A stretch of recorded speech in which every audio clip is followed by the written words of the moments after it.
কাফি বৃষ্টিতে ভেজা নবী করিম সাল্লাল্লাহু আলাইহি সাল্লামের সুন্নাহ, এটি সঠিক। নবী করিম সাল্লাল্লাহু আলাইহি সাল্লাম সাহাবীদের সহ একবার বৃষ্টিতে ভেজেছেন এবং তিনি খালি গা হয়ে বৃষ্টির পানি শরীরে লাগিয়েছেন।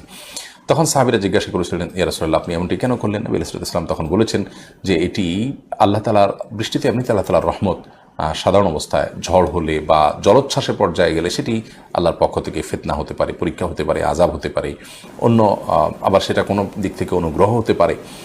তো বৃষ্টিটা এটা সাধারণভাবে এবং আপনার মৌলিকভাবে যেহেতু রহমত আল্লাহর পক্ষ থেকে, তিনি বলেছেন যে এটি সবই আল্লাহর তরফ থেকে নাজিল হলো, যার কারণে সেটি আমি শরীরে ধারণ করছি। এখান থেকেই পরিষ্কারভাবে বোঝা যায় বৃষ্টির পানি এটা শরীরে লাগানো সুন্নাহ। আরেকটি গুরুত্বপূর্ণ সুন্নাহ এক্ষেত্রে আছে, সেটি হলো যখন বৃষ্টি হয় ওই টাইমটাতে দোয়া কবুল হয়। তো বৃষ্টির পানি গায়ে লাগানো, পাশাপাশি এই টাইমে দোয়া করা, এটি সুন্নাহ। গায়ে লাগানো সুন্নাহ মানে এই নয় যে বৃষ্টি হলেই আমাকে নেমে যেতে হবে, বরং মাঝে মধ্যে বা কখন এরকম করলেই